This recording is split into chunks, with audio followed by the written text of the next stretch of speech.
जलीलने 100 जन्म घेतले तरी भगव्याला हात लावू शकत नाही. अमित साटम यांनी इम्तियाज जलील यांच्यावर संताप व्यक्त केलाय. देशावर मराठ्यांनी झेंडा रोवला होता, अमित साटम यांनी हे वक्तव्य केलंय.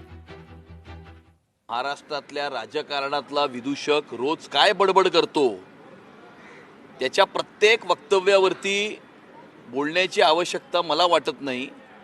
त्यामुळे तो रोज काहीतरी बडबड करत असतो आणि तो एक एंटरटेनमेंट आहे, त्याला सिरियसली घेण्याची आवश्यकता नाही. हा महाराष्ट्र त्या मराठ्यांचा महाराष्ट्र आहे ज्यांनी पेशावर आणि मुलतानपर्यंत छत्रपती शिवाजी महाराजांचा भगवा झेंडा हा रोवला होता आणि दिल्लीच्या तख्तावरी भगवा झेंडा शिवाजी महाराजांचा त्या ठिकाणी फडकावला होता. हे जलीलला माहिती नाही आहे आणि त्यामुळे जलील सोडा, जलीलने पुढचे 100 जन्म जरी घेतले ना तरी तो या महाराष्ट्रातून आणि या हिंदुस्थानातून भगव्याला अजिबात हात सुद्धा लावू शकणार नाही. आणि आता मुंबईच्या महापौर बाबत एक अपडेट समोर येते. मुंबईच्या महापौर निवड प्रक्रियेला वेग आलाय. पुढील 2 ते 3 दिवसात भाजप शिवसेना गट स्थापन करणार आहे. विश्वसनीय सूत्रांची ही माहिती आहे. गट स्थापन केल्यानंतर महापौर निवडीसह इतर औपचारिक प्रक्रिया पार पाडण्यासाठी 7 दिवसांचा अवधी आहे. पालिका नियमानुसार सर्वसाधारणपणे 7 दिवसात सत्ता स्थापन करण्याचे संकेत आहेत. आज या ठिकाणी भारतीय जनता पार्टी 89 जागा जिंकून सर्वात मोठा पक्ष मुंबईच्या महानगरपालिकेमध्ये झालेला असून पुढच्याच आठवड्यामध्ये महायुतीचा महापौर हा मुंबईच्या महानगरपालिकेमध्ये विराजमान होणार आहे. आणि त्याकरता मुंबईकरांच्या खूप आशा, अपेक्षा आणि आकांक्षा या आमच्या सर्वांकडून आहेत.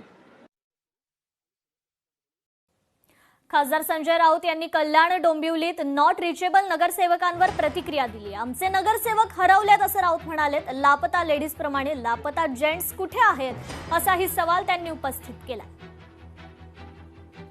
मुलगा हरवला पण म्हणतो आणि आमचे नगरसेवक हरवले म्हणतो.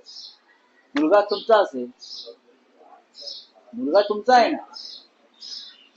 आमचे नगरसेवक बेपत्ता आहे, जे मशाल चिन्हावर जिंकले आणि तेव्हापासून लापता आहे. बरं का, सिनेमा होता लापता लेडीज, बरं का. तसे लापता हे जेंट्स कुठे आहेत, देशांतर करून फिरतायत, पाहावं लागेल. चॅलेंज द्यायचा प्रयत्न झाला तर शांत बसणार नाही. शिवसेनेनं गणेश नाईकांना हा सपशेल इशारा दिलाय.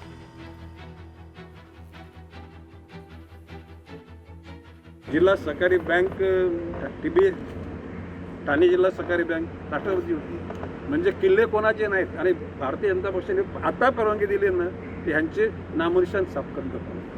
हे मी आजपर्यंत बोलतो. पण काय, आम्ही भारतीय जनता पक्ष शिस्तीचा पक्ष आहे म्हणून आम्ही आदेश मानतो. काय बोललो आम्ही आदेश मानतो. मनाला नाही न पटताना हे कार्यकर्त्यांनी सण केले पक्षाकरता. गणेश नाईक जे काही सातत्याने बोलतायत, डायरेक्ट नाव घेणं त्यांना कदाचित अवघड जात असेल.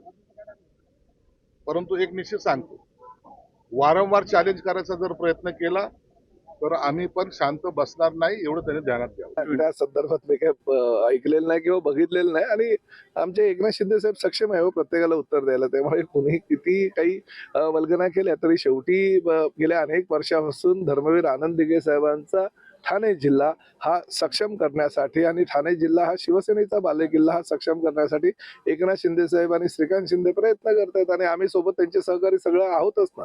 त्यामुळे बोलणं फार सोपं असतं, करणं फार कठीण असतं आणि ते कठीण काम आहे ते एकनाथ शिंदे साहेबांनी करून दाखवलेलं आहे.